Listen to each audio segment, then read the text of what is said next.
Alléluia. Merci Seigneur pour la grâce. Merci pour le Saint-Esprit. Ce temps de prière dans le nom de Jésus-Christ de Nazareth. Amen.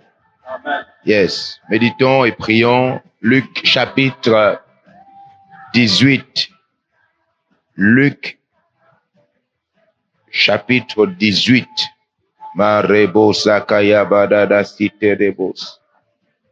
Madebo sataya kata site rebos. Voilà ce que la première version du second nous dit. Jésus adressa une parabole. Jésus utilise une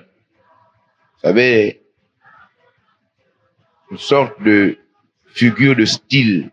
Le français, c'est beaucoup de choses. Français, vraiment, il y a beaucoup de gens qui ne savent pas parler français, qui sont riches. Et il y a beaucoup de gens qui savent parler français, qui n'ont pas l'argent. Vraiment. Donc, ici, c'est seulement écrit parabole. Mais à l'école, on voit que c'est des figures. Il y a de style. Il y a beaucoup de choses. Mais au fond, Jésus utilise une illustration. Vous voyez comment le français peut avoir beaucoup de choses. Parabole, illustration. C'est parce qu'aujourd'hui, le mot parabole, je ne sais même plus ça signifie encore ce que ça signifie dans la Bible. Parce qu'aujourd'hui, les gens se fâchent, même ils disent que tu me parles en parabole. Donc aujourd'hui, c'est comme si le mot parabole n'a plus le même sens qu'avant. Yes. Avant, c'était une bonne chose d'utiliser une parabole. Alors, Jésus va par une illustration. Donc, en utilisant une histoire. Le but de cette histoire, c'est ce que le texte dit.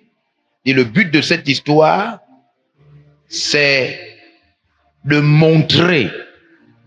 Le texte dit que le but de cette histoire, c'est de montrer qu'il faut toujours prier. Écoutez bien. Et ne pas se relâcher. Et ne pas se relâcher. Donc, la pire chose qui puisse arriver à quelqu'un. Ouais, vous savez, de fois on est tombé, tu ne sais pas que tu es tombé. De fois tu es tombé, tu ne sais pas que tu es tombé. Yeah. La pire chose, ça veut dire ce qui peut arriver à quelqu'un qui priait le matin, les jours saints, pour savoir qu'il est tombé. Quand quelqu'un veut savoir que, est-ce que je suis tombé? Est-ce que je suis tombé? Est-ce que spirituellement, j'ai été vaincu? Jésus dit, le signe pour savoir que tu as été vaincu, c'est que tu t'es relâché. Donc, ceux qui priaient le matin à 5 heures et qui ne prient plus, il faut qu'ils sachent. On n'a pas dit qu'ils ne sont plus chrétiens. On dit qu'ils sont tombés. Ça veut dire qu'ils se sont relâchés. Donc, Satan a gagné quelque chose. Ils ont reculé et Satan a pris une place. Tous ceux qui... C'est comme la dîme. C'est comme la dîme. Il faut savoir quand tu es tombé. Quand tu donnais ta dîme, quand à chaque fois que tu avais de l'argent, tu retirais le 10e. Sache que depuis que tu ne fais plus ça, tu es tombé. Tombé là signifie que Satan n'occupait plus un espace. Satan ne te dirigeait plus dans ce domaine-là. Satan ne te commandait plus. Tu avais la victoire sur Satan. Et puis, depuis un bon bout de temps, Satan a repris le contrôle. La vie chrétienne, c'est une vie simple. Hein? Venez, Jean, venez vous deux. Venez vous deux. Mettez-vous ici. Yes. Voilà. Regardez-vous. Attrapez-vous comme des lutteurs. Bon, voilà. Regardez bien. Faut pas croire que tu es chrétien une bonne fois pour toutes. Tu n'es pas chrétien une bonne fois pour toutes. C'est pourquoi il y a des gens en 2010, quand ils sont venus dans Velay, entre 2010 ou 2013 et 2022, on est à 24. Il y a des gens, ils étaient bien chrétiens. C'est-à-dire, Satan veut faire comme ça, l'autre pousse. Satan veut, voilà. Les gars, ne tombez pas. Mais maintenant, attention, la vie chrétienne, c'est comme ça. Satan, lui, il n'arrête pas d'être Satan. C'est-à-dire, si tu ne fais pas attention, toi qui étais en train de lutter et qui n'étais pas tombé, Jésus dit, je vous montre cette histoire pour que vous ne vous relâchiez point. Donc, si tu ne fais pas attention, Satan, avec qui tu résistais, il te fait tomber. Donc, de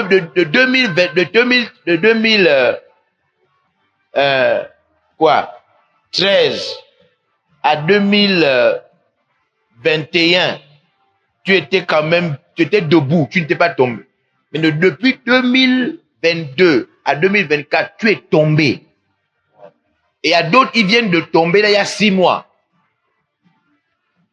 Yes. C'est-à-dire, Jésus explique, merci. Jésus explique que le contraire de l'eau. Quel est l'ennemi de l'eau? C'est le feu. Quel est l'ennemi du feu? C'est l'eau.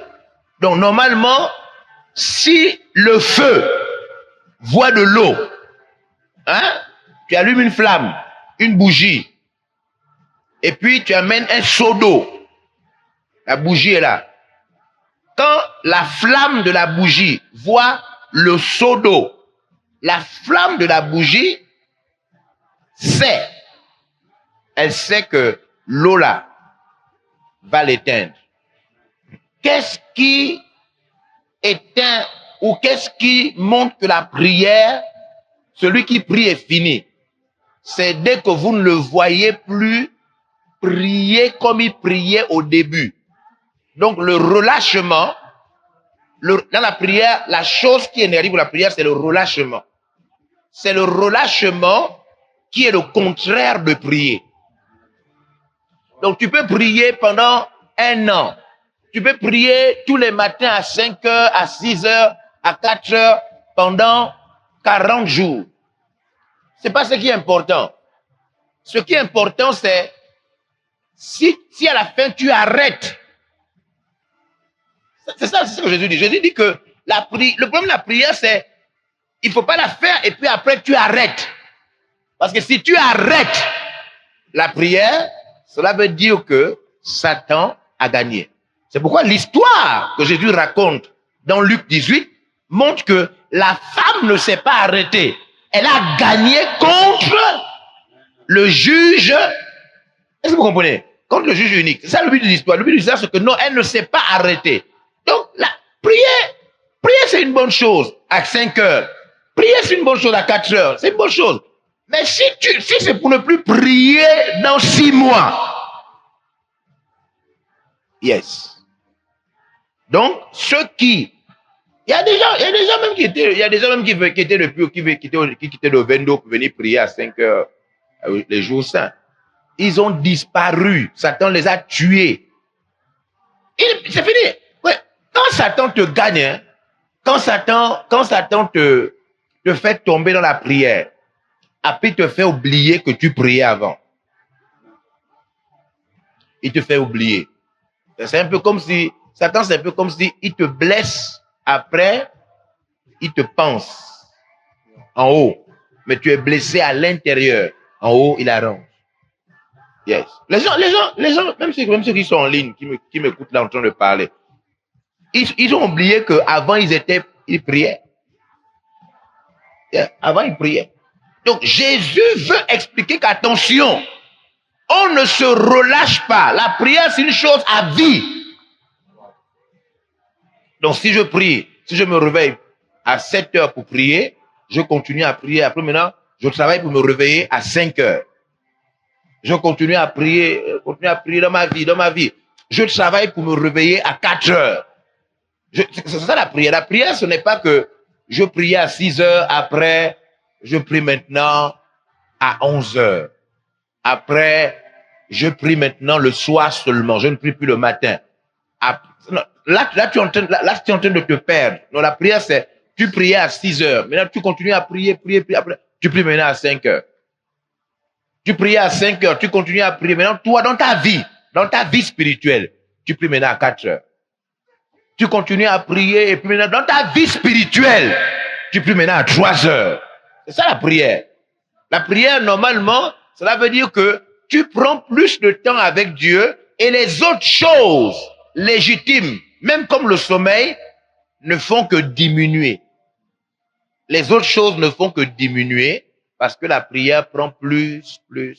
C'est pas que tu priais à 3 heures et puis après, un temps, boum, tu pries maintenant à 5 heures. Et puis, tu priais à 5 heures. Après, boum, tu pries maintenant à 8 heures. Non, là, ça est en train de te faire tomber. C'est ce qu'on appelle se relâcher. Alléluia. Oh yes. Donc, je voudrais dire à tous ceux qui sont ici et à ceux qui sont en ligne. Regarde, quand on est tombé, non? On est tombé. Il faut pas jouer les tombés qui ne savent pas qu'ils sont tombés. Quand tu es tombé, tu es tombé. Yes. Quand tu es tombé, il y a beaucoup de combats qui s'arrêtent quand quelqu'un est tombé et à terre. Les boxeurs, les catcheurs. Dès que l'autre est à terre, le combat s'arrête. Celui qui est debout a gagné. Quand tu es tombé, il faut te relever. Faut pas jouer les tombés qui prennent la scène. Les tombés qui jeûnent. Quand tu es tombé, tu es tombé. C'est vraiment important. Et dans la Bible, quand on ne prie plus comme on priait avant, la Bible dit on s'est relâché. Yes, on s'est relâché. On est tombé. Voilà ce qu'une autre version dit du même texte. Jésus raconte une histoire aux disciples pour leur montrer ceci. Il faut toujours prier et ne pas se décourager. Donc tomber là, c'est aussi tomber là. Au fond, quand quelqu'un venait à la prière le matin, vous le voyez, puis Satan là découragé. Wow. C'est ça que je dis. Pourquoi on dit tomber? Satan l'a découragé. Yes. Découragé. Quand quelqu'un prend sa voiture, il va à l'église le matin, aller à la prière. Hein? Le mardi ou bien le jeudi et le samedi. Il prend sa voiture ou bien il prend le taxi. À 6 heures ou à 5 heures, il est à la prière. Et puis après, 6 mois, vous ne le voyez plus. Il est où? Il est en pyjama avec un thé chez lui en train d'écouter les jours saints. Vous pensez qu'il n'est pas tombé? Il est tombé. Le gars, il y a 6 mois, il était à l'église à 5 heures. 6 mois après, il a son thé. Il est en pyjama en train d'écouter les jours saints. Là, c'est pas un tombé. Quand tu es tombé, tu es tombé. Quand on est tombé, on est tombé. Kayaba, shakayaba, dobos. Prions le Seigneur. Beaucoup d'entre nous sont tombés. Mais jusque, ils ne veulent pas être humbles. Réaliser que là, tu es tombé. Tu ne lis plus la Bible. Tu es tombé. Tu ne donnes plus tes soutiens. Tu es tombé. Tu ne vas plus à la prière tôt le matin. Tu es tombé. Tu es maintenant en pyjama en train d'écouter les jours saints. Tu es tombé. Satan t'a fait tomber. Tu es découragé. Satan, dans le combat, t'a mis balayage. Tu es à terre. Prions pour que Dieu nous relève. Prie pour que Dieu te relève. Prie pour que Dieu te relève. Quelque chose a arrêté. Tu as arrêté de faire une chose. Tu as cessé de faire une chose. Prie pour que Dieu te relève. Vous savez, tu ne peux pas vraiment prier si tu ne sais pas que tu es tombé. Il y a aujourd'hui une grande pratique charnelle. Vous voyez quelqu'un, il est là, il est en train de prier, il est en train de jeûner, il est en train de chanter. Et il ne se combat comme quelqu'un qui est tombé. Quand quelqu'un est tombé, il ne peut pas être moralement en paix. Yeah. Quand tu es tombé, c'est un peu comme si tu es en train de voler. Tu es en train de voler quelque chose qu'on vole progressivement. Il y a des choses qu'on vole progressivement. Hein? Tu n'as pas envie d'être attrapé et donc tu voles progressivement quelque chose. Donc tu voles aujourd'hui et puis demain tu voles encore doucement pour qu'on ne sache pas que tu as volé. Mais entre aujourd'hui et demain, parce que demain tu voles encore une autre partie. Entre aujourd'hui et demain, tu viens à l'église, tu parles en langue. Tu sais que demain tu voles encore la deuxième partie. Parce que tu dois voler ça pendant une semaine. Je ne sais pas ce que tu voles, je ne sais pas, mais Je prends un exemple. Et tu parles en langue comme si tu n'es pas, comme si pendant toute la semaine tu ne seras pas en train de voler. Ça, c'est ça que je suis en train de dire. Non, non, non. Quand tu es tombé, normalement, si tu es en train de voler pendant une semaine, on doit constater que tu es triste. Tu n'es pas zélé. Parce que si tu es en train de voler pendant une semaine, tu es à ton deuxième jour de vol, et que tu es zélé, c'est toi-même qui crie, mais c'est que là, tu es trop loin maintenant.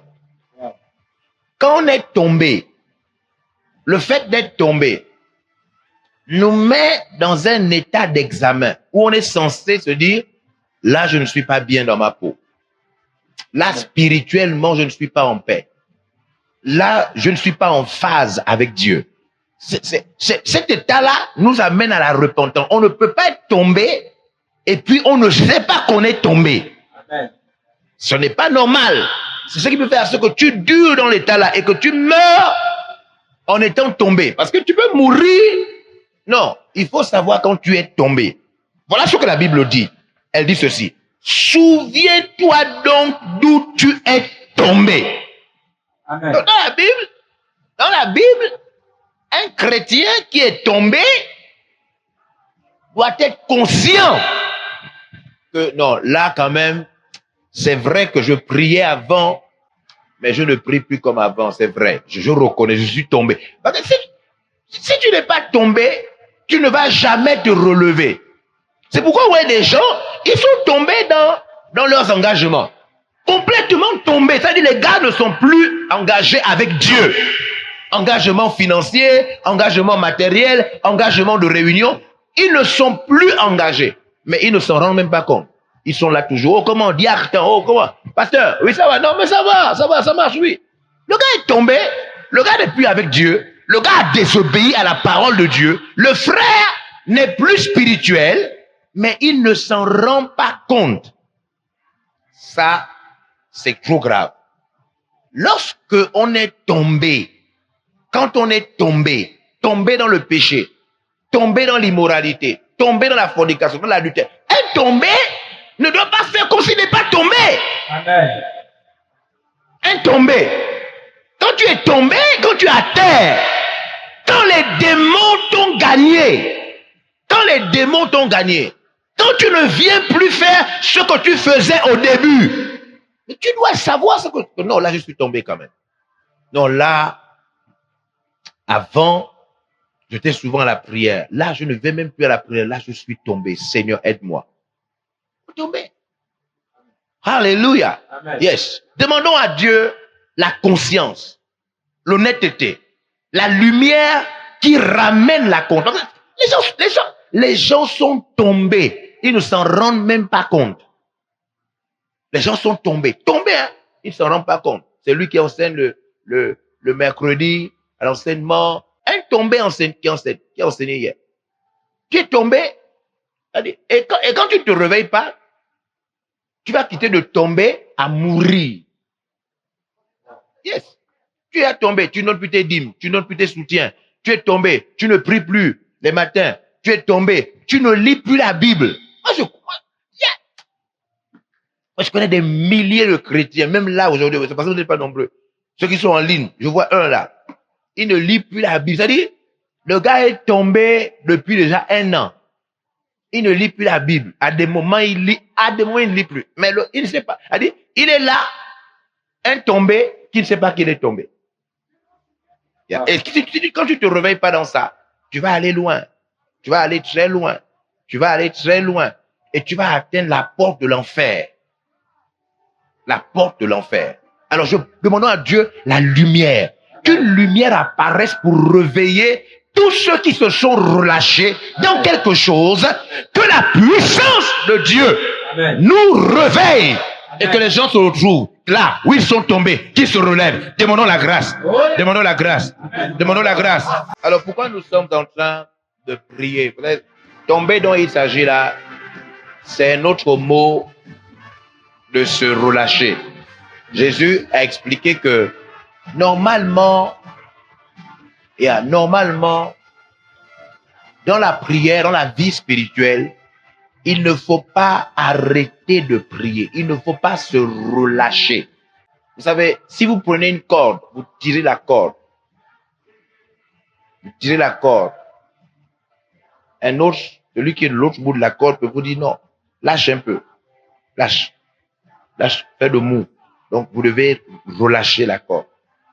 Et la prière, si Jésus nous parle de ne pas nous relâcher, c'est parce que la prière est une chose qu'on doit tendre, tirer. Comme je disais, la prière doit, c'est un peu comme des vagues, quand la mer monte. Quand la mer descend, elle recule. Le nid, la plage devient plus grande parce que l'eau se retire.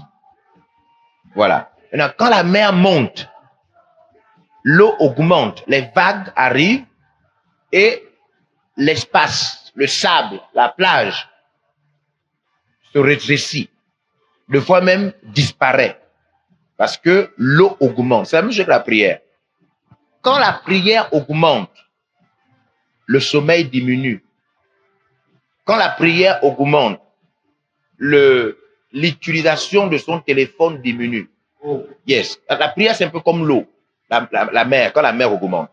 Quand la prière augmente, beaucoup de choses qui ne sont pas utiles diminuent. Voilà, la télévision, le cinéma, ça diminue. Les choses là diminuent. Maintenant, quand tu te relâches, quand la prière diminue, c'est ce que Jésus dit, ne pas se relâcher. Quand tu te relâches, les choses là maintenant reviennent et augmentent. Donc quand on est tombé, on sait qu'on est tombé. Quand on est tombé, on sait qu'on est tombé. Chez certaines personnes, quand la prière diminue, un peu comme la mer, la marée est basse. Mais la marée est basse. Waouh. On peut marcher tout le long parce que la marée est basse. Il y a certaines personnes, quand la prière diminue, c'est certains péchés qui reviennent. D'autres, quand la prière diminue, c'est l'activisme. Ça veut dire, il s'ennuie. Quand la spiritualité diminue, il s'ennuie, il peut me demander au voisin que, s'il te plaît, tu as des choses à faire ici, tu as du linge ça à laver.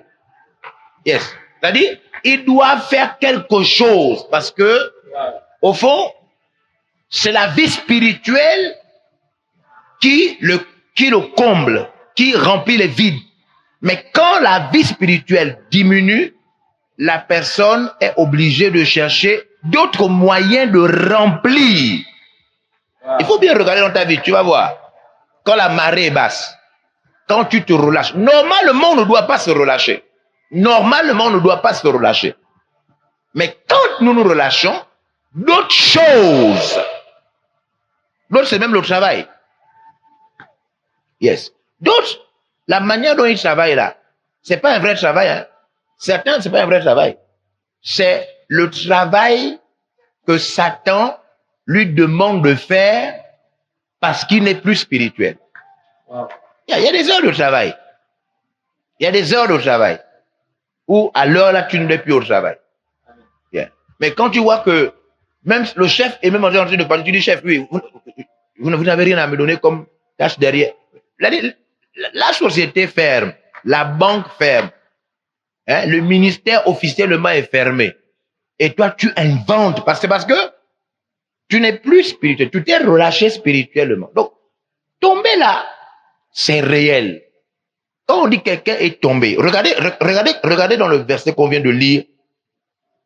Je voudrais qu'on prie pour ça.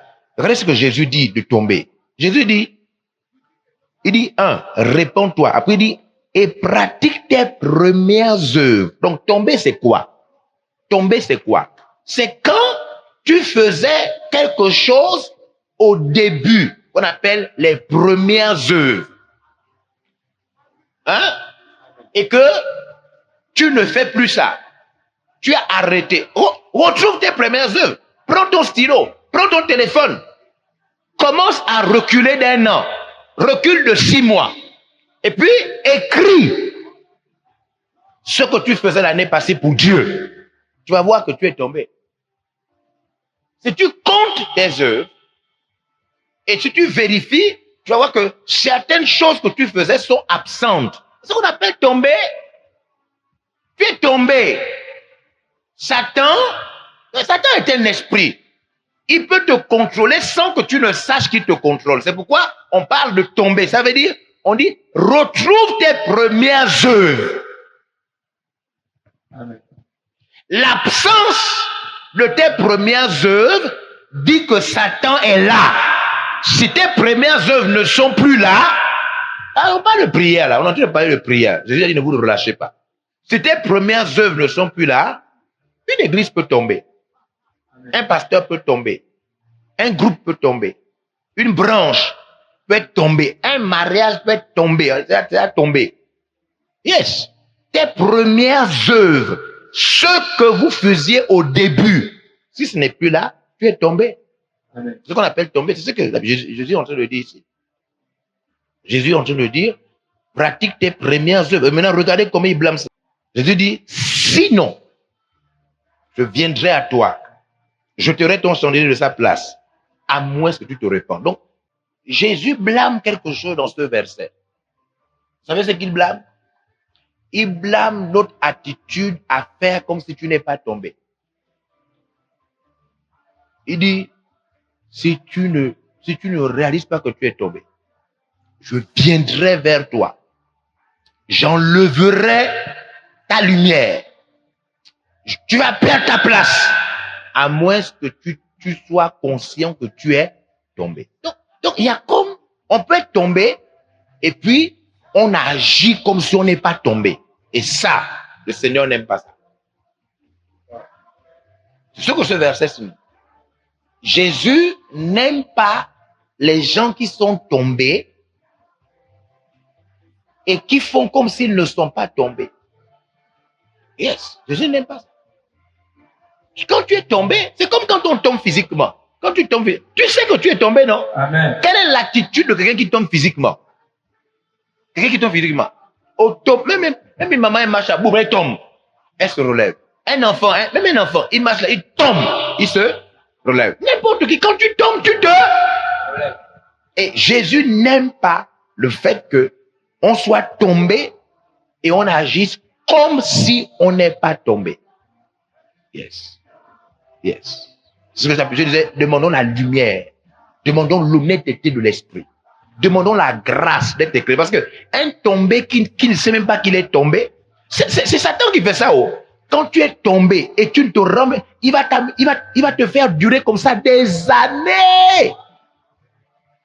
C'est comme le cancer.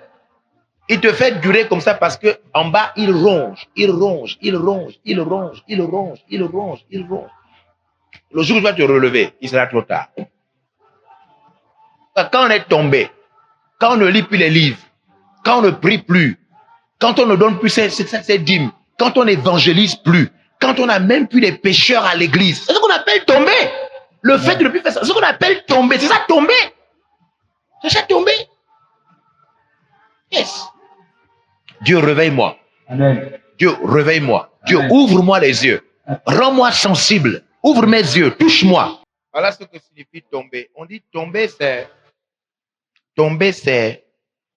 être entraîné à terre. Vous savez, cette semaine, dans le jeûne et la prière, cette semaine, nous prions pour le péché du peuple et des dirigeants.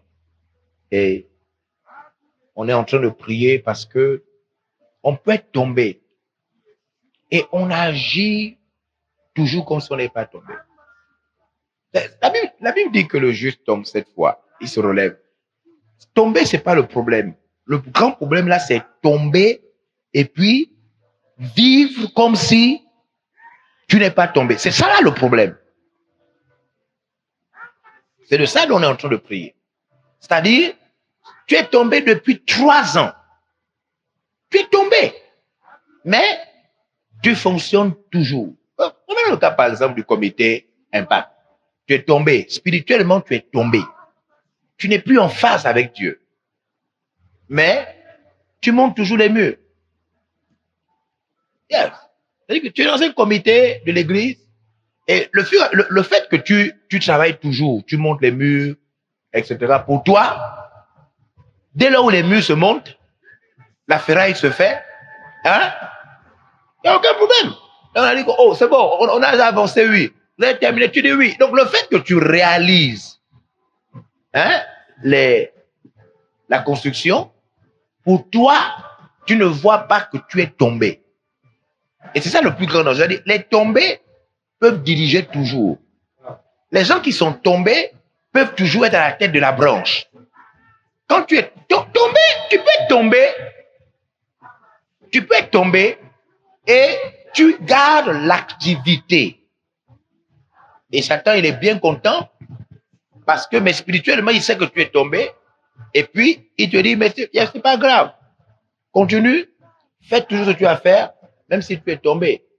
Et on ne peut pas continuer à jeûner, à prier avec les tombés. Il faut se relever. Amen. On a vu que quelqu'un qui s'est tombé, c'est quelqu'un qui ne pratique plus ses premières œuvres. Donc il faut vraiment faire attention. Des fois, tu es tombé, mais tu ne savais pas qu'on appelait ça tomber. Ne plus faire ses premières œuvres, c'est ça qu'on appelle tomber. Yes. C'est ça qu'on appelle tomber déjà. Tu es tombé et tu ne t'en rends même pas compte. Alors, Hébreux chapitre 6. On est en train de demander la grâce de se réveiller. Amen. Parce qu'on est en train de faire des camps avec des tombés. Hein? On est en train de faire des croisades avec des tombés. On est en train de faire des retraites avec des tombés. Des fois même, on dirige la prière des 48 heures. On dit non, le soir c'est telle zone. Le matin c'est telle province. Et des fois votre zone est tombée. Ça dit que Satan habite même chez vous. Ça habite même chez vous. Mais c'est vous qui allez diriger par exemple de 16h à 18h. Et donc, nous tous, on sera connectés aux tombées. Et les tombées de cette zone-là sont ceux qui vont les de prier. Alléluia. Nous tous on se connecte. Hein. On prend le téléphone portable et on est tous dirigés pendant 2 heures de temps par des tombées, complètement tombées. Ils nous dirigent. Alléluia. Ils sont en train de prier. Parce que quand tu tombes, tu parles toujours en langue. Si tu veux savoir, va par exemple voler. Hein, tout à l'heure là, ou bien après la séance, quand un frère ne suit pas, tu voles son téléphone, tu caches. Hein, il dit qui a mon téléphone, tu fais comme c'est pas toi. Il dit non, c'est pas moi, c'est pas moi. Et puis tu parles en langue, tu parles toujours en langue. Un tombé, voleur, menteur, fornicateur, il faut pas te tromper par le fait que tu parles en langue. Tu es tombé, quand tu es tombé spirituellement. Amen. Yes. Et Dieu ne se répand pas de ses dons. Les dons sont toujours là. Mais ça ne veut pas dire que tu n'es pas tombé. Tu es tombé même si tu as tes dons. Tu es tombé même si tu as ton titre. Fais attention à tes premières œuvres qui ont disparu. Et en commençant par tes premières œuvres dans la prière. Tes premières œuvres dans la méditation de la parole de Dieu. Tes premières œuvres dans l'évangélisation. Tes premières œuvres dans les petits groupes. Tes premières œuvres dans ce que tu dois à Dieu par reconnaissance. Yes, tes offrandes, tes dîmes. Il faut regarder tes premières œuvres. Tes premières œuvres montrent que tu es tombé. Yes, tu es tombé. Et si tu restes comme ça, tu seras surpris si tu meurs. Hébreux chapitre 6, verset 4. Car il est impossible à ceux qui ont été une fois éclairés, qui ont goûté aux dons célestes, qui ont eu part au Saint-Esprit, qui ont goûté à la bonne parole de Dieu et à la puissance du siècle à venir. Vous savez, une des choses qui montre que les gens sont tombés dans VLR, c'est que dans VLR, quand vous regardez les années passées, les années machin, les retraites, les consultations, si tu commences à regarder, même sur les pages, tu vas te rendre compte que tu as goûté à la bonne parole. À la bonne parole. Yes, c'est vrai, tu as goûté à la bonne parole. Pas suivre. Tu as goûté à la bonne parole. Oh yes. Wow. Verset 6. Et qui sont tombés. Oui, c'est fort, hein? Qu'est-ce qu'ils ont fait? Ils ont été éclairés. Ils ont goûté au don céleste. Ils ont eu part au Saint-Esprit. Ils ont goûté à la bonne parole de Dieu et à la puissance du siècle à venir. Oh yes. Donc pendant que deux fois on fait les choses de Dieu là, on est deux fois visité par la puissance du siècle à venir. Donc deux fois le Saint-Esprit nous envoie des signes de ce qui va se passer dans l'avenir. Yeah. Wow. Wow. Et on nous dit, quelqu'un peut avoir vécu tout ça. Verset 6. Quelqu'un peut avoir vécu tout ça.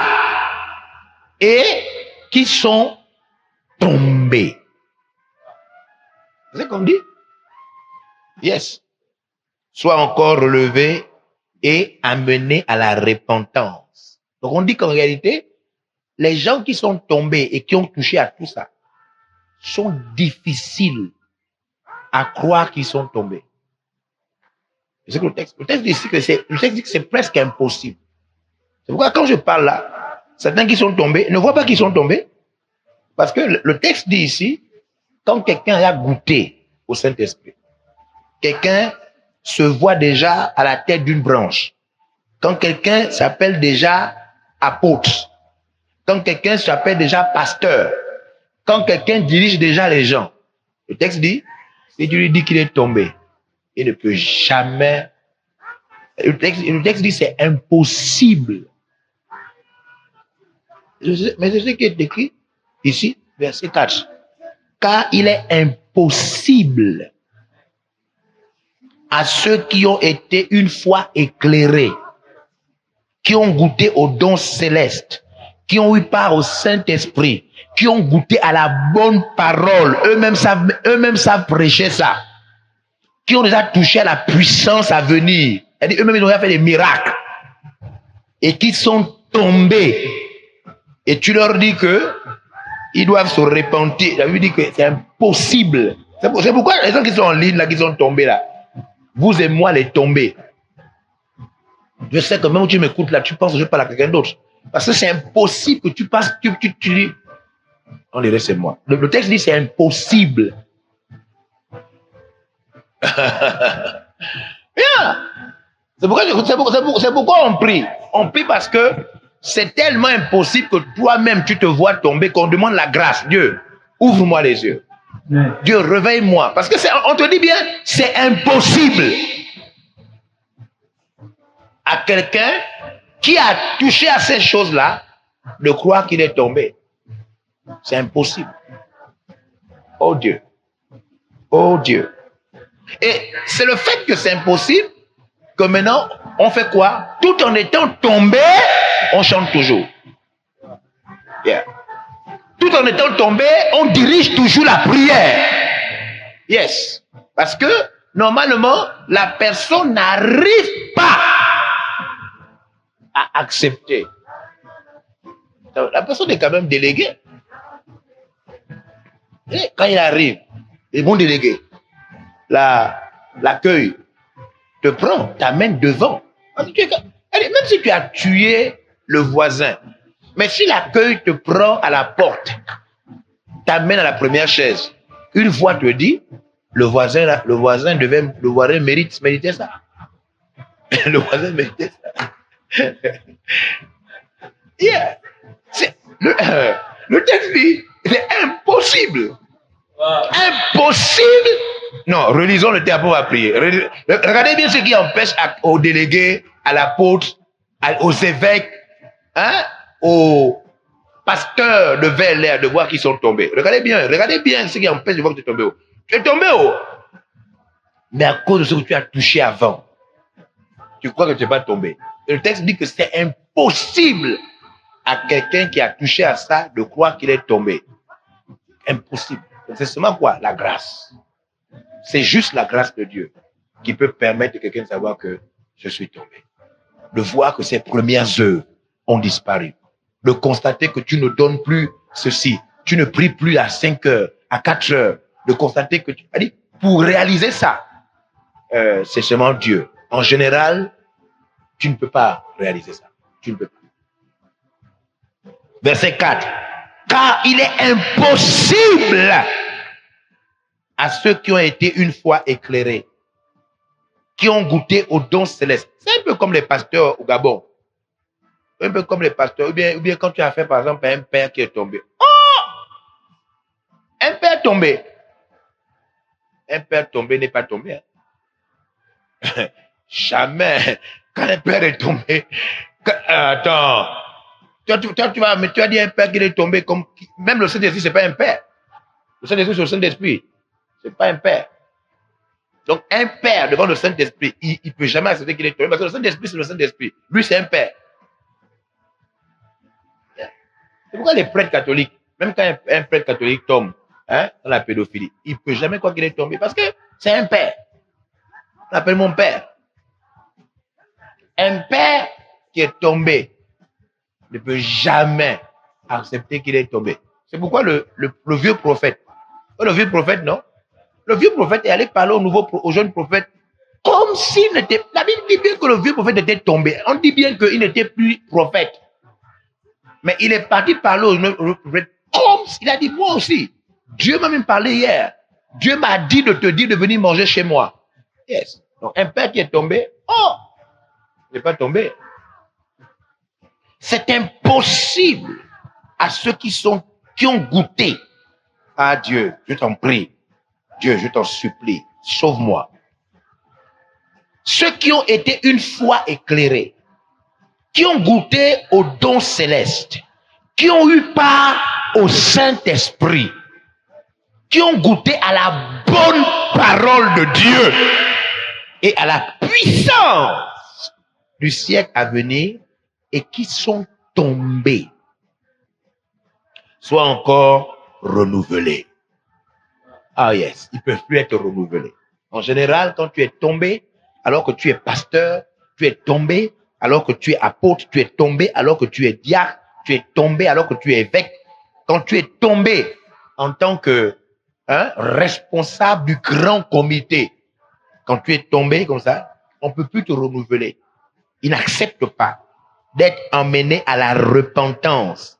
Le texte dit, puisqu'ils crucifient pour leur part le Fils de Dieu et l'exposent à la honte et à l'humiliation. Ils préfèrent qu'on dise tout sur Jésus-Christ, mais il ne peut pas se repentir. Il dit, je suis tombé comment? Il dit, mes frères, tu ne viens plus aux prières saintes. Et puis, ça veut dire quoi? Tu connais mes problèmes? Est-ce que tu connais mes problèmes? Il ne peut pas. Les tombés ne peuvent jamais, quand ils ont été déjà élevés. C'est pourquoi Satan ne se répand pas. Parce qu'il était Lucifer. Attends. La Bible dit que Satan est tombé. Toi, l'astre du ciel, tu es tombé à terre. Mais Satan ne voit pas qu'il est tombé. Hein? Non, attends, il est tombé comment? Il dit, mais attends, j'ai tombé comment? Attends, j'ai quand même tué les anges. J'ai des anges à mon service. Parmi les anges là, il y a les dominations, les autorités, les esprits méchants, les princes de l'air. Tu me dis que je suis tombé comment? C'est moi qui dirige les États-Unis. C'est moi qui dirige ceci, cela, etc. Les puissants de la terre sont sous mon contrôle. Tu me dis que je suis tombé comment? Donc, yes, quand tu es tombé, c'est seulement la grâce de Dieu qui peut te faire savoir que tu es tombé. En général, il est impossible. En général, il est impossible de te ramener à la raison. Samson était tombé. Tout ce qu'il faisait là, il était tombé. Il n'était plus spirituel. Mais puisque sa puissance était toujours là, Dieu, miséricorde. Dieu, sauve-moi. Dieu, ouvre mes yeux. Amen. Réveille mon âme. Amen. Réveille mon esprit. Amen. Fais quelque chose de spécial. Amen. Une chose qui n'est pas habituelle. Amen. Touche-moi en profondeur. Amen. Tire-moi de l'abîme. Amen. Tire-moi de l'aveuglement de l'enfer. Amen. Une nappe, quelque chose m'empêche de voir. Quelque chose m'empêche de voir ma misère, mon besoin spirituel, mon refroidissement. Quelque chose me fait croire que je suis toujours en phase avec toi. Dieu, par ta puissance, par ta main forte, tire-moi, retire-moi du trou. Amen. Sors-moi de la fosse. Amen. Vous savez, on peut passer 40 jours de prière tout en étant faux. 40 jours peuvent passer comme ça et puis rien. Vous savez, les prophètes de Baal priaient beaucoup. Prier et jeûner n'est pas une pratique des chrétiens seulement. Par exemple, les musulmans font 1 mois de prière. À la fin, ils ne sont pas sauvés depuis des siècles. Les musulmans font depuis des siècles 1 mois de prière. À la fin, ils ne rencontrent pas le sauveur. Donc, on peut jeûner 40 jours. On peut jeûner 40 jours. On peut faire des grands programmes tout en étant tombé. Yes, tout en étant tombé. Il faut faire attention. C'est pourquoi on est en train de demander la grâce. Dieu, ouvre-moi les yeux. Je suis tombé, mais je ne me rends même pas compte. Et malgré que je suis tombé, je suis toujours à la technique, je suis toujours aussi, j'ai toujours la branche. Mais alors que je suis tombé, ouvre-moi les yeux. Et on est en train de voir que l'aveuglement de celui qui est tombé est un aveuglement presque définitif. C'est seulement la grâce de Dieu qui peut te sauver. Normalement, quand tu es tombé, rien ne peut te ramener. C'est seulement la grâce. Yes. C'est seulement la grâce. Yes. Hébreux chapitre 6 toujours. On est sur ce croyant qui a touché et qui était presque impossible à ramener, sauf par la grâce. Verset 7. Maintenant, on est en train de montrer comment celui qui est tombé est un peu comme une terre, comme la terre que tu as achetée et tu voulais planter dessus. Tu as même planté d'ailleurs. Verset 7. Lorsqu'une terre est abreuvée par la pluie qui tombe sur elle et qu'elle produit une herbe utile à ceux pour qui elle est cultivée, elle participe à la bénédiction de Dieu. Donc, un des grands signes que tu n'es pas tombé ou encore que tu t'es relevé, c'est que au moment où la pluie, la parole de Dieu, au moment où la parole de Dieu est libérée, toi, tu produis en retour une herbe utile, des fruits, des choses qui sont utiles aux gens. Normalement, quand tu n'es pas tombé, tu es utile. Quand tu n'es plus utilisé par Dieu, quand les gens autour de toi ne célèbrent pas ton utilité, tu es tombé. C'est-à-dire, tu n'es plus utile. Vous savez, il y a beaucoup d'entre nous, tu as vraiment des signes que tu es tombé. Parce que, vous savez, une chose qui est utile,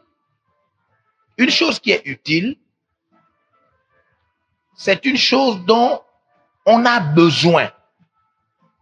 On a besoin de ça. Donc, quand tu es utile, c'est qu'on a besoin de toi. Il faut faire attention quand on n'a pas besoin de toi. On n'a plus besoin de toi. C'est parce que tu es tombé. Bien. Dans l'administration, des fois, on t'a enlevé ministre, ou bien on t'a enlevé directeur. Et puis depuis 5 ans, on ne t'appelle pas, on ne te fait aucune proposition. Tu es toujours fonctionnaire, mais on ne t'affecte pas, on ne te nomme pas rien. Attention à ça. C'est que tu n'es pas utile. Tu n'es plus utile. Et dans l'église, c'est la même chose. Hein? Quand les pasteurs, quand le leader ne t'appelle plus pour te dire de faire ça, il faut faire, c'est que tu n'es plus utile. Quand Dieu ne te montre plus des rêves, des visions, Dieu ne te montre plus rien. Dieu ne t'interpelle plus sur rien. Dieu ne te donne même plus son discernement. Même son discernement, c'est que tu n'es plus utile. C'est ce qu'on appelle tomber. Tu es tombé. Donc tu fais maintenant les choses de Dieu là par toi-même, mais tu n'es plus utile. Spirituellement, tu n'es plus utile. Oh yes. Tu n'es pas ou tu n'es plus convié à une réunion de réflexion. Yeah. On doit faire une chose et puis on ne t'appelle plus. C'est important qu'on t'appelle. Oh. Yes. Il faut, c'est important. Vous savez, deux fois, tu es mort, mais tu ne sais pas que tu es mort. C'est ce que Apocalypse dit. Apocalypse dit que tu es mort et tu ne sais pas que tu es mort. Quand on ne t'appelle plus, quand on ne te consulte plus, quand on ne te convie plus, c'est ce qui a tué Achitophel. Quand Achitophel s'est rendu compte que le roi prenait des décisions et n'avait plus besoin de ses conseils, il dit, mais je suis mort. Achitophel a dit, je suis mort. Parce que mon travail, c'est qu'on doit me consulter. Mon importance, c'est qu'on doit me consulter. Mais on ne me consulte plus. C'est que tu es mort. Il faut t'examiner. Il ne faut pas te fâcher. Il faut t'examiner. Tu es certainement une terre qu'on abreuve, mais qui ne produit pas ce qu'on attend d'elle. Les gens, surtout au Gabon, en Afrique francophone, au Gabon, si on ne t'appelle plus dans une réunion où on t'appelait avant, tu conçois ça autrement. Au Gabon, c'est comme ça. Même dans l'église. Si on ne t'appelle plus, tu conçois ça autrement. Tu estimes que on t'a ou bien on te marginalise. Wow. Mais peut-être calme-toi un peu. Regarde. On t'appelle plus pourquoi? Réfléchis un peu. On t'appelle plus pourquoi? Est-ce que quelqu'un peut avoir de l'eau dans sa maison et il n'ouvre jamais le robinet? Non, c'est pas l'eau qui a besoin de toi. C'est toi qui te salis. C'est toi quand tu te réveilles, hein, qui a de la pâte au niveau des yeux.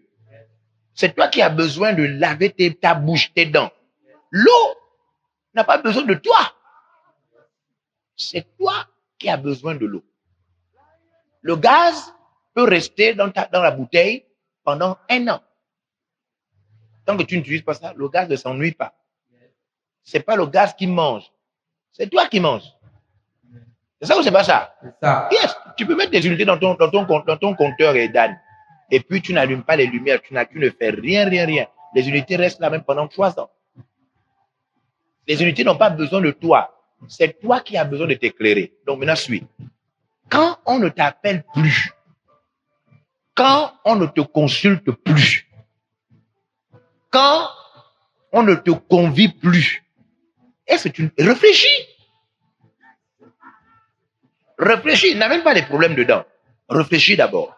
Peut-être que tu ne produis plus une herbe utile. Mais parce que normalement, quand une chose est utile, on en a besoin. Il faut pas toujours lire la Bible avec des yeux africains. Hein? Il faut un peu sortir des trucs des Africains et puis être un peu spirituel. Si on ne te confie plus, c'est peut-être parce que le texte dit ici, la terre là produit une herbe utile. Écoutez maintenant, regardez bien le texte, verset 5. À ceux pour qui elle est cultivée. Yes. Donc, ce sont ceux pour qui on te cultive qui te sentent quoi? Utile. Comment en Afrique et surtout au Gabon. Au Gabon, si tu chantais, je ne te programme plus. Ce que tu fais même, c'est que tu te mets encore même bien dans ton coin. Tu dis, je sais qu'on a besoin de moi.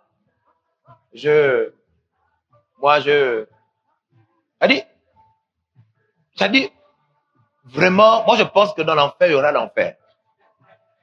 Ça veut dire, il y aura dans l'enfer ceux qui, parce qu'ils ont été envoyés en enfer, sont mécontents et pas dans l'enfer de l'enfer.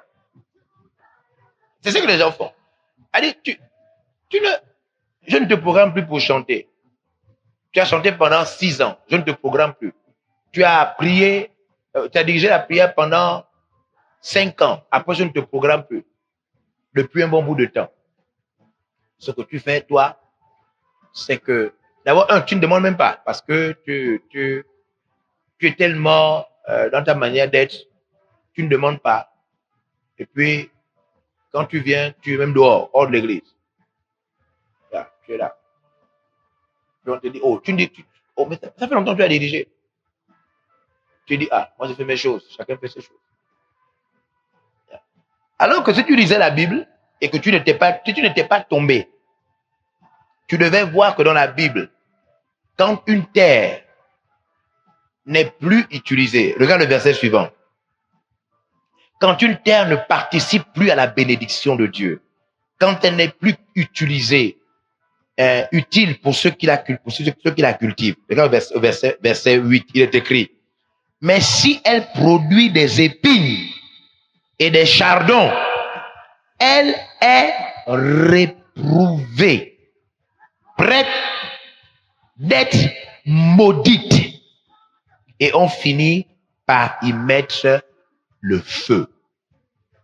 Yes. Donc, en général, quand une terre qu'on a achetée pour planter, finalement, n'est pas utile, on l'utilise pour autre chose. Parce qu'elle n'est pas utile pour ce à quoi on l'a achetée. Donc, tomber là, dans cette partie des versets, signifie que tu n'es plus utile. Tu n'es plus utilisé. Quand tu n'es plus utilisé, quand tu n'es plus exploité pour Dieu, quand tu n'es plus sollicité, quand tu n'es plus consulté pour l'expérience que tu as, quand on n'a plus besoin de toi nécessairement pour faire telle chose, on dit que là, tu dois savoir que tu es tombé.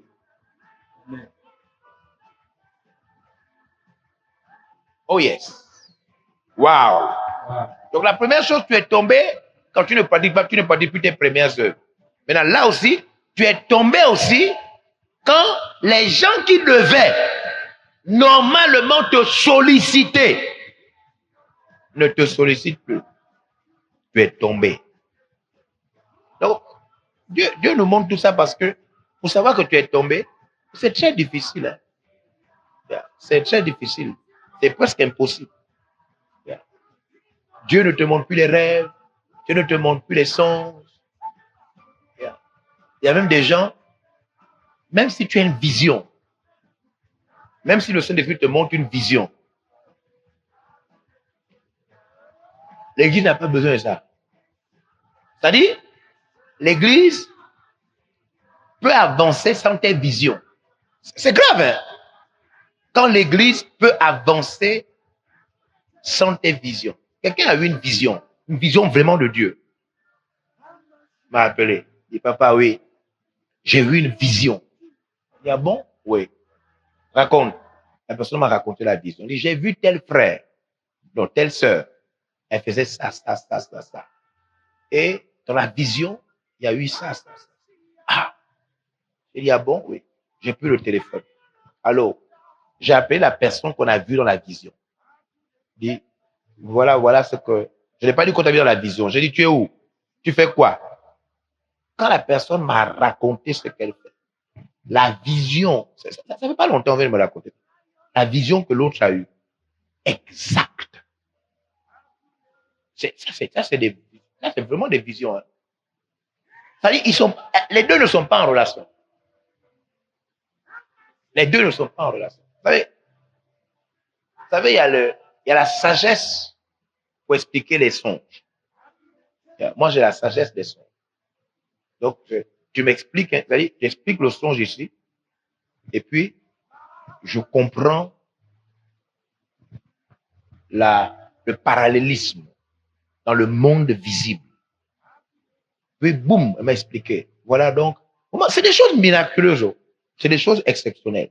Dans le songe qu'on t'explique, au moment où la personne t'explique le songe, quand ça rentre en toi, c'est un peu comme tu es comme un filtre.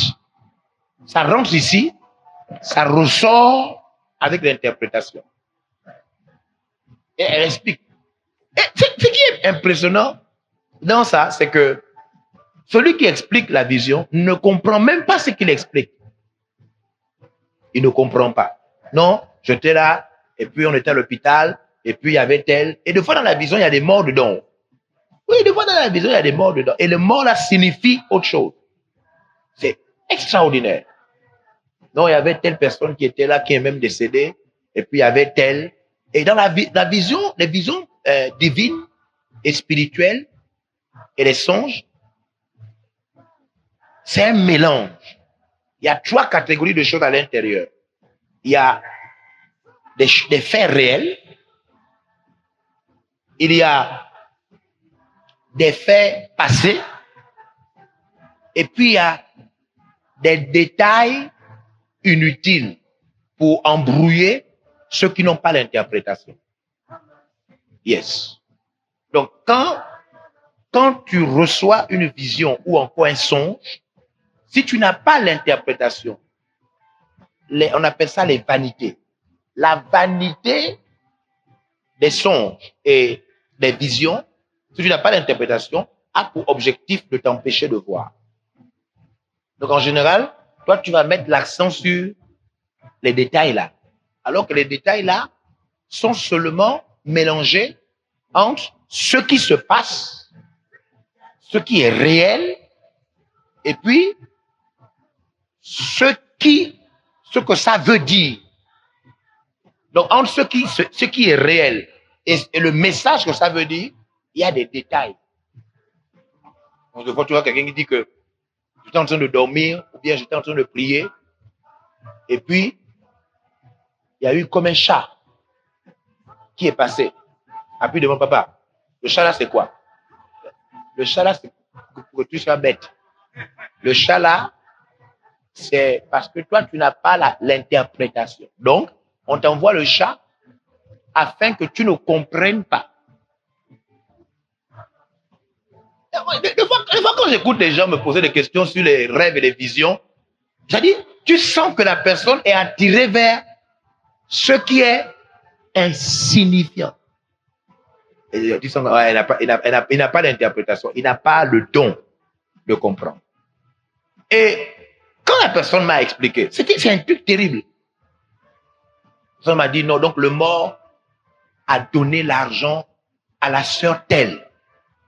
Et puis, la sœur telle est allée acheter de l'argent. Mais la sœur telle devait d'abord aller prendre l'argent là à la comptabilité PLR. Et puis ensuite, quand elle est sortie de la comptabilité, c'est-à-dire, au moment où la personne explique de l'autre, c'est extraordinaire. Et quand on a appelé, dit, allô, oui, tu es où? Tu fais quoi? Quand la personne explique, non, je suis là-bas, je fais ceci, etc., j'ai même tel problème. Boum! Waouh! Mais ni la personne qui a la vision ne comprend ce qu'elle a vu, ni la personne qui vit ça ne comprend de quoi il s'agit. Et toi, tu as les deux versions, etc. Yeah. Vous savez, et ce qui est bizarre, c'est que quand la personne quand la terre n'est pas utile, tu sais même que c'est pas important d'expliquer.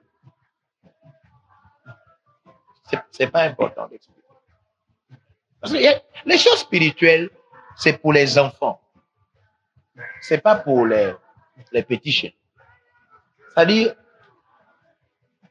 je dois t'expliquer une chose spirituelle qui te concerne. Quelqu'un a vu ça et m'a expliqué ça. Je dois t'expliquer. Mais quand je te regarde, tu n'es pas disposé pour écouter les choses spirituelles. Et si je te dis de ne pas aller, tu as ton vol Air France ce soir. Si je te dis de ne pas le prendre, je sais que tu ne vas pas m'écouter, donc je te laisse même. Yes. Je sais déjà, en te regardant, je sais que toi, tu es tellement tombé que même si je te dis qu'on a vu l'avion là faire un crash, tu ne vas pas croire. Donc, je te laisse. Je préfère que tu fasses le crash. Je préfère que tu fasses le crash parce que quand je te regarde, tu es trop loin. Et c'est ce qui se passe. Les gens, c'est ce que le texte dit que quand la terre là a atteint ce niveau là, le texte dit que elle produit des épines et des chardons, elle est réprouvée et près d'être maudite. On finit par y mettre le feu. Donc il y a un niveau de tombée où on ne peut même pas te dire que tu es tombé. Parce que si on te le dit, on sait qu'on va avoir des problèmes. On sait que ça va créer autre chose. On préfère que tu es en enfer. Parce que le niveau que tu as là est un niveau où tu es inaccessible. Tu es inaccessible. Et je parle de ça pour que Dieu nous sauve de ne pas atteindre ce niveau. Le niveau où on est obligé de mettre le feu sur cette terre. Le niveau où cette terre est maudite. C'est ce que le texte est en train de dire. Ils sont tombés au point d'être prêts à être maudits. Et Dieu s'apprête à y mettre le feu. Le texte. Dieu sauve-nous. Nous supplions. Il y a des gens qui sont tombés. C'est comme dans le cas même du mariage. Il y a des gens, même si tu as la vision que la femme là va le tuer. Regarde, ne lui dis même pas.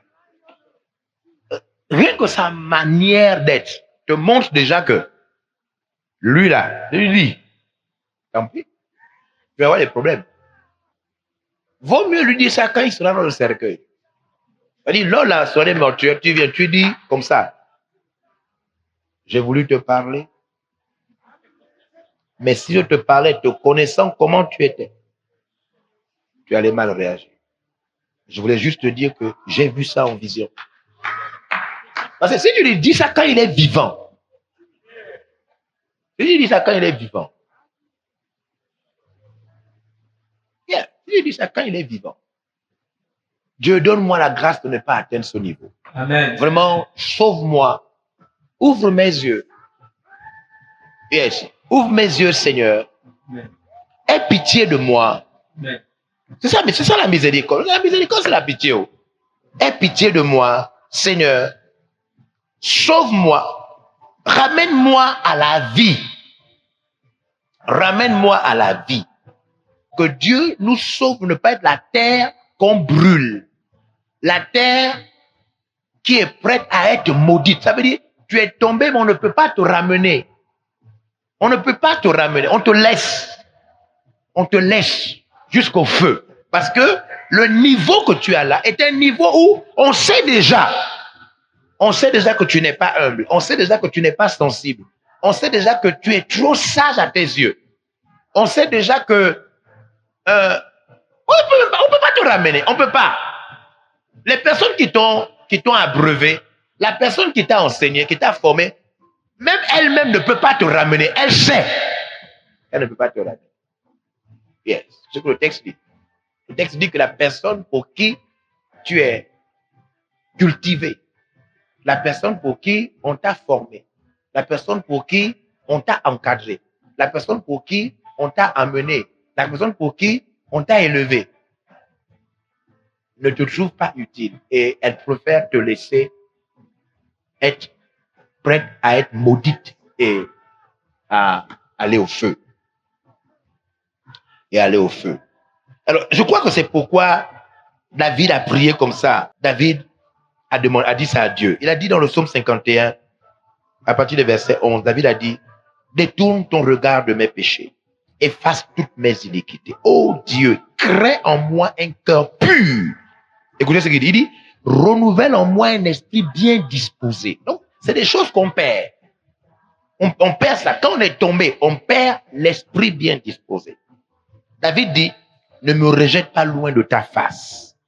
Ne me retire pas ton esprit saint. Donc, quand on est tombé, voici les choses qu'on perd.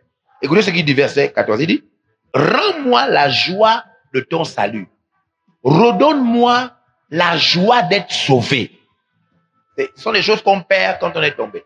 La joie d'être sauvé. C'est pourquoi les gens ne viennent plus à l'église. C'est pourquoi les gens ne se réveillent plus pour prier. Parce qu'ils ont perdu la joie d'être sauvés. Quand tu es tombé, tu perds la joie d'être sauvé. C'est un signe fort. Oh yes. Et il dit, qu'un esprit de bonne volonté me soutienne. Qu'un esprit de bonne volonté ramène en moi un esprit de bonne volonté. Oh Dieu, sauve-moi.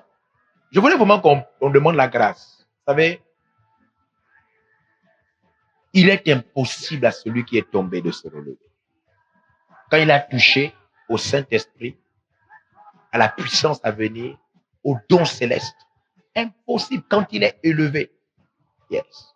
C'est l'une des raisons pour lesquelles on enlève aux gens les responsabilités, pour qu'ils réalisent qu'il est tombé. Pour qu'ils réalisent qu'il est tombé. Mais quand tu es toujours pasteur, toujours apôtre, toujours évêque, toujours change, toujours... Quand ta position est la même, tu ne peux pas savoir que tu es tombé. Dieu, aide-moi. Dieu, sauve-moi.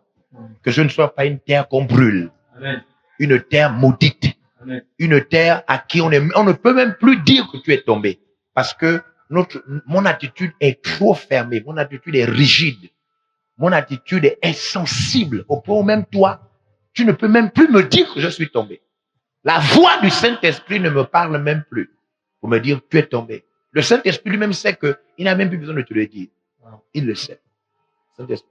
Parce que tu es sûr que tu n'es pas tombé. Tu es sûr que toi, tu es en bon état avec Dieu. Yes. Dieu, aie pitié de moi. Prie. Demande la grâce pour toi. Supplie encore. Supplie pour toi. Aie pitié. Aie pitié. Aie pitié. Aie pitié.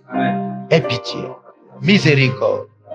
Que je ne sois pas la terre brûlée. Que je ne sois pas la terre enflammée, brûlée, maudite. Ramène-moi à être utile. Ramène-moi à être utilisé par toi. À nouveau, les songes. À nouveau, les visions. À nouveau, l'orientation. À nouveau, la sensibilité. À nouveau, le toucher spécial. À nouveau, la puissance. À nouveau, l'onction. À nouveau, les miracles.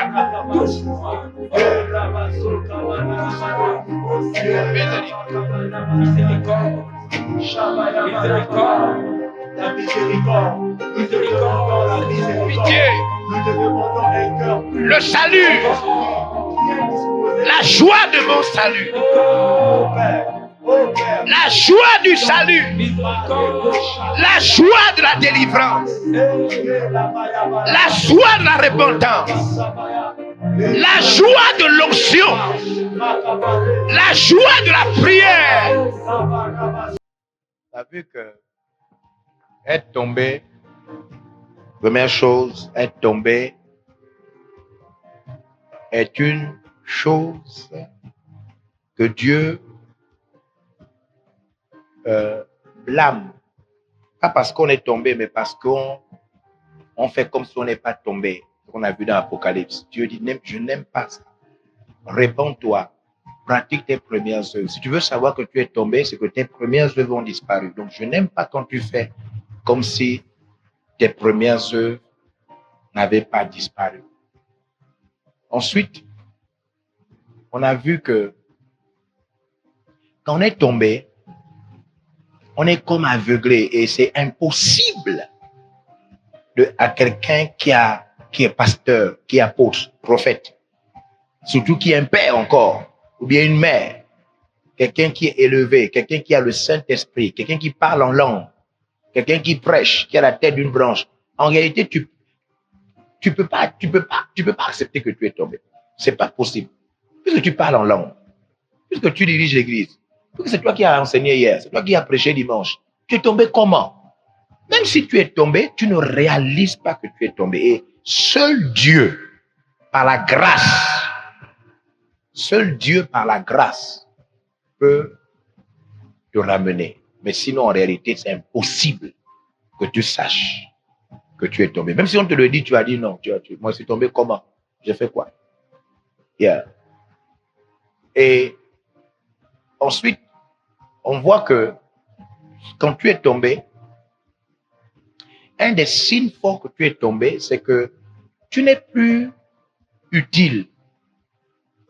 On ne te sollicite pas. On ne te sollicite plus comme avant. Normalement, ça devrait te donner un signal fort. Parce qu'une chose qui est utile, c'est pas la chose qui est utile qui a besoin des gens. Ce sont les gens qui ont besoin de la personne utile. C'est un peu comme si tu es un plombier et puis tu vois que les voisins qui te sollicitaient avant, maintenant chaque voisin qui habite à Kanda va chercher un plombier à Ovendo. Et puis toi tu es là, tu es à côté d'eux. Aucun voisin ne t'appelle. Tous les voisins qui ont des problèmes d'eau ou quoi que ce soit, pas chercher des plombiers ailleurs. Et pourtant, toi, tu es leur voisin. Donc ça doit te dire, oh, mais tu vois quelqu'un que tu connais. Oh, ça fait, oui, tu fais quoi ici? Il dit, non, je suis venu travailler un peu là. Oh, c'est toi qui travailles chez mon voisin là, oui. Elle dit, dans ta tête, je dis, oh, moi, je suis plombier. Mon voisin va chercher un collègue à Ovendo. Pourquoi il ne m'appelle pas moi? C'est comme ça. Quand on ne te sollicite plus, quand on ne te convie pas, quand on ne cherche pas à avoir ta sagesse, ton avis, tes visions, tes rêves, ou bien quand on n'est même plus obligé de te dire ce que Dieu pense, ce qu'on voit, c'est que tu es une terre désormais inutile. Et là, ça veut dire que tu es tombé. Tu es tombé. Pas suivre. Tu es tombé. Le Saint-Esprit parle aux gens pour dire, oh, regarde, tu es tombé à tel endroit. Regarde, relève-toi, tu es tombé à tel endroit. Regarde, tu ne fais plus ça. Regarde, ne suis pas ton parler en langue là, tu es tombé là. Regarde, ne regarde pas ta position, tu es tombé, regarde là. Il faut que le Saint-Esprit soit capable de te convaincre.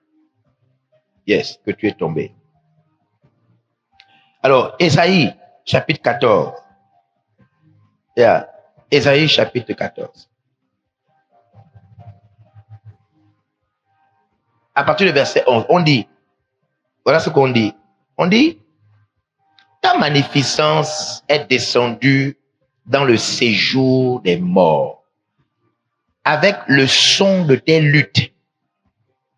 Sous toi est une couche de verre, et les verres sont ta couverture. Te voilà, tombé du ciel, astre brillant, fils de l'aurore. Tu es abattu à terre, toi, le vainqueur des nations. Tu disais en ton cœur, je monterai au ciel et je lèverai mon trône au-dessus des étoiles de Dieu. Je m'asseoirai sur la montagne de l'assemblée à l'extrémité du septentrion. Donc, ici, on nous présente un extrait de comment Lucifer est tombé. Vous savez, Lucifer nous fait tomber parce qu'il est tombé. Il est le premier à être tombé.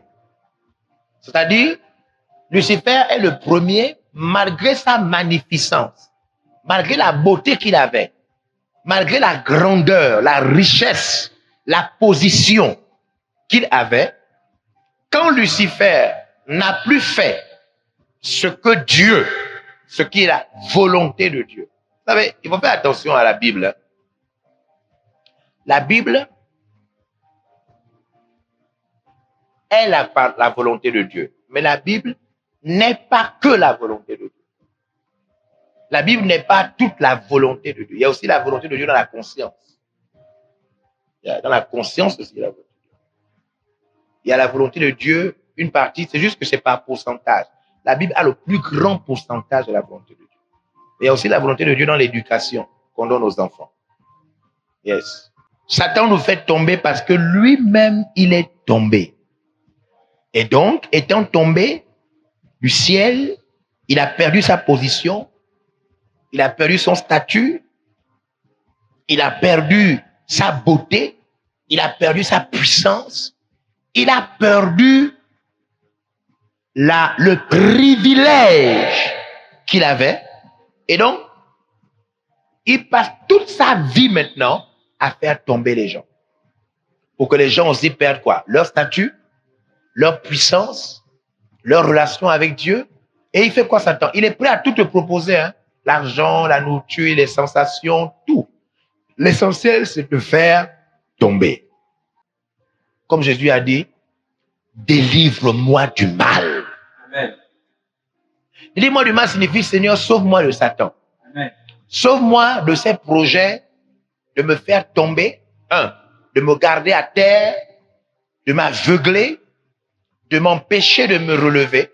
Seigneur, délivre-moi de la puissance de Satan. Préserve-moi de tout ce qu'il a mis en place, de ce qu'il est en train de faire. Parce que Dieu, lui, il nous délivre de Satan, il nous délivre du malin, il nous délivre des démons, il nous délivre de la puissance du mal. Merci Seigneur, merci pour cette orientation. Nous savons que tu n'es pas dans la multitude de nos paroles, mais tu es dans l'esprit. Et nous te voyons agir pour nous relever et surtout ouvrir nos esprits pour voir où nous sommes tombés. Tu as dit, souviens-toi, regarde où tu es tombé et relève-toi. Nous demandons la grâce partout, à l'extérieur, à l'intérieur. Nous demandons que cette grâce se répande sur les parents, les enfants, les jeunes, sur tout le monde. Qu'une prise de conscience, une lumière, celle du Saint-Esprit, s'allume en nous et que la Bible revienne, la méditation profonde, la recherche de Dieu, le salut des âmes, les participations à la bénédiction du royaume, les choses que nous avions laissées reviennent, que le péché, nous nous éloignons du mal, nous nous retirons de plus en plus. Au nom de Jésus-Christ, que la puissance de Satan soit cassée, complètement cassée. Que les liens qui nous retenaient avec le monde, la chair, l'emprise de la chair, soient complètement brûlés par la force du Saint-Esprit. Seigneur, merci de nous voir et de nous aider, de nous donner la puissance de nous relever, la force de nous relever. Nous sommes bénéficiaires de cela. Sois glorifié dans le nom de Jésus-Christ. Lève tes mains à l'endroit où tu es. Nous te bénissons, Seigneur, de nous garder. Si nous sommes là en train de prier, c'est parce que tu nous as gardés. Et à ceux qui ne prient plus, ne vont plus à l'église, ne te servent plus, ils sont complètement retournés dans le monde. Nous demandons la grâce pour eux, le salut, la faveur. Et nous, préserve-nous, Seigneur, de la chute. Garde-nous de t'abandonner, d'avoir le cœur complètement endurci. Seigneur, préserve-nous. Nous te supplions à cause du nom de Jésus-Christ. Amen. Que Dieu te bénisse.